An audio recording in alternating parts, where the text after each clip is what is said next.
the innovator and the architect. In 1957, Buddy Holly and the Crickets landed a spot opening for Little Richard. The young Holly, still a rising star, carefully studied Richard's explosive showmanship every single night, learning from the master himself.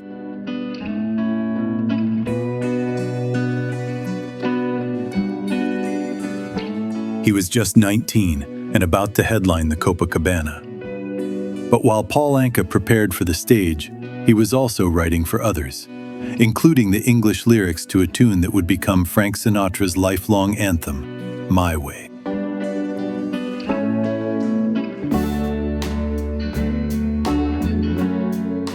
Brian Jones, 1963. Before everything went sideways, he was the one running the show. Found the musicians, named the band, shaped the sound. This is Brian when the Stones were still his dream. The blues kid from Cheltenham who started it all.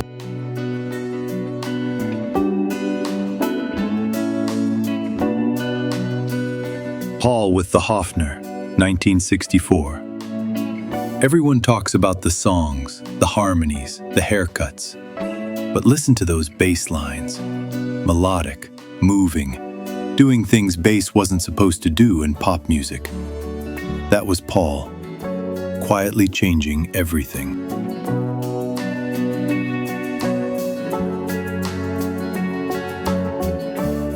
Bob Dylan during his 1965 English tour, as seen in the film Don't Look Back. This wasn't just a concert tour, it was his farewell to the folk scene. The electric guitar was waiting, ready to alienate half his audience and create a new legend.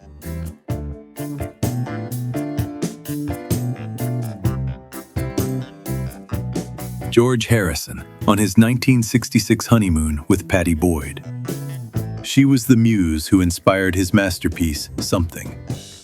This intimate moment captures the beginning of a love story that would famously entangle two of rock's greatest guitarists.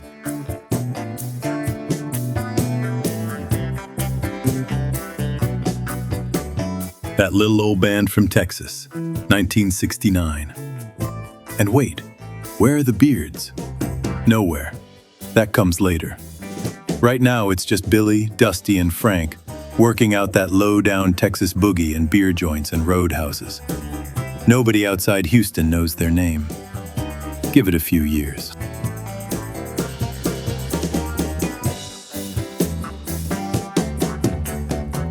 Led Zeppelin, Kings of the World. These MSG shows were filmed for their movie The Song Remains the Same. But backstage, nearly $200,000 of the band's cash was stolen from their hotel safe. The crime was never solved.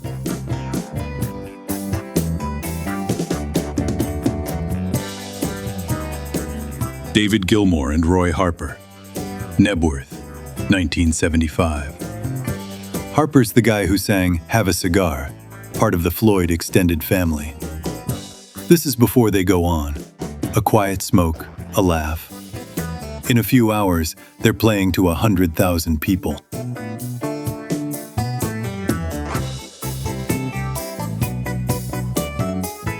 Rulers of the airwaves in 1981. But years earlier, frontman Kevin Cronin had actually been kicked out of REO Speedwagon. He rejoined in '76, and his talent for writing power ballads is what finally turned them into superstars.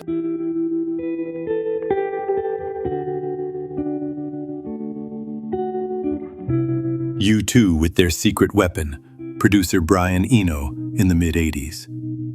Eno's experimental approach pushed the band to new heights, transforming their sound and turning them from a great Irish rock band into the biggest band in the world.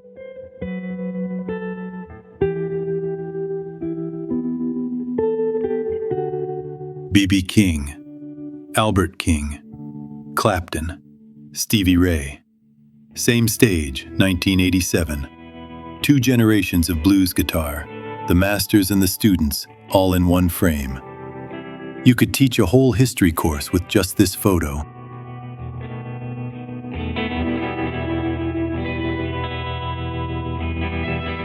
The Master and the Disciple. John Lee Hooker with Carlos Santana, recording the Grammy-winning title track for Hooker's comeback album, The Healer. A powerful, improvised duet that connected the generations and brought the blues back to the forefront.